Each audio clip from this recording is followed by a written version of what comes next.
Smart Bangla. Hello আপা, hello hello. Hello বন্ধুরা, কেমন আছেন সবাই? আশা করি সবাই অনেক অনেক ভালো আছেন।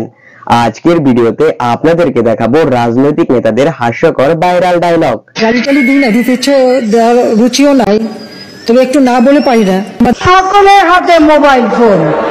এই মোবাইল ফোন কে দিয়েছে? আওয়ামী লীগ সরকার দিয়েছে। আছেন আপনাদের হাতে মোবাইল ফোন আছে? আজকের ভিডিওর ডায়লগ গুলো দেখলে আপনি হাসতে বাধ্য হবেন।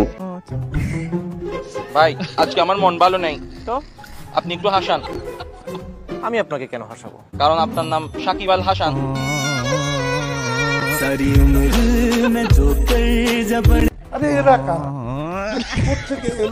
তাই চলুন দেরি না করে আজকের ভিডিও শুরু করা যাক। এই সময় কম, শুরু করো। তো চলুন প্রথমেই বাংলাদেশের বিখ্যাত স্যাটেলাইট বিজ্ঞানী জুনায়েদ আহমেদ পলকের ভাইরাল একটি ডায়লগ দেখে আসি। আমরা ইন্টারনেট বন্ধ করতে বাধ্য হই। আপনি তো সেল সেলায় বেচতে যাবেন। ইন্টারনেট বন্ধ করিনি, ইন্টারনেট বন্ধ হয়ে গেছে। বাংলাদেশ বিশ্ব থেকে সম্পূর্ণ বিচ্ছিন্ন থাকে। ঠিক। ইন্টারনেট বন্ধ রাখার যে পরিসংখ্যানটা আছে সেখানে টপ 10-এ কিন্তু বাংলাদেশ নাই। নলেজ দেখছেন কি নলেজ। কখনোই ইন্টারনেট বন্ধ রাখার পক্ষে না, কোনো অ্যাপ বন্ধ রাখি না। ভার্চুয়াল প্রাইভেট নেটওয়ার্কটা ব্যবহার করা ঝুঁকিপূর্ণ, এটা ব্যবহার থেকে আমরা বিরত থাকি। ভাই, আমার মনে হয় জুনায়েদ আহমেদ পলক ভুলে বাংলাদেশে জন্মগ্রহণ করে রাজনীতিবিদ হয়ে গেছে, কারণ তার যে নলেজ তাতে তো তার নাসাতে জন্মগ্রহণ করা উচিত ছিল। তো এরপরে রয়েছে বিএনপির জনপ্রিয় নেত্রী রুমিন ফারহানার ভাইরাল একটি ডায়লগ। খাইছে আমার মাথার চুল থেকে পায়ের নখ পর্যন্ত রাজনীতি।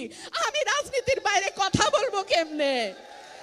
রাজনীতির বাইরে কথা বলতে পারি না বলে তো প্রেমও করতে পারি নাই। রাজনীতি ছাড়া আবার কথা হয় নাকি? আমারও ঠিক একই অবস্থা, ঠিকমতো কথা বলতে পারি না বলে এখন একটা প্রেমই করতে পারলাম না। তো এরপরে রয়েছে শেখ হাসিনাকে নিয়ে সার্জিস আলমের হ্যালো হ্যালো ডায়লগটি। হ্যালো আপা, হ্যালো হ্যালো। আপা আপা, হ্যালো হ্যালো হ্যালো। হ্যালো আপা, জি বলেন। হ্যালো আপা, হ্যালো হ্যালো হ্যালো। আপনারা যাই বলেন, সার্জিস ভাইয়ের এই কবিতাটা কিন্তু সেই ছিল। সো গাইস, এরপর দেখবেন বিএনপি নেতার হাস্যকর সেই ঐতিহাসিক বক্তব্য।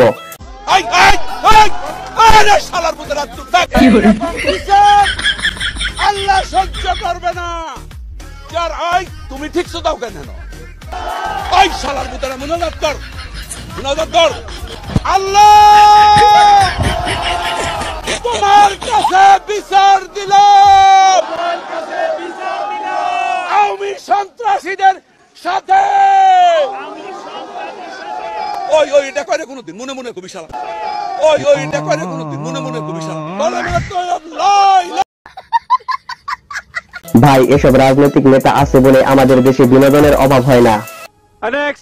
ক্লাস 2-3 থাকার সময় স্কুলে আমি যেভাবে রিডিং পড়তাম, মাননীয় প্রধান পটুয়াখালী তৃতীয় 1320 মেগাওয়াট ক্ষমতার বিদ্যুৎ কেন্দ্র স্থাপনে শেখ কামাল, শেখ জামাল ও শেখ রাসেল মন্ত্রী পূর্তি সেতু মন্ত্রীর পূর্তি কৃতজ্ঞতা নিশ্চয় যাচ্ছে, এগিয়ে যাচ্ছে।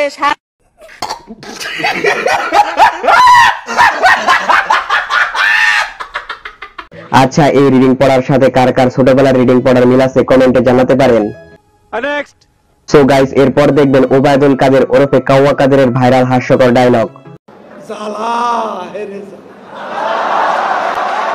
অন্তরে জ্বালা। বাংলাদেশ আজ বিশ্ব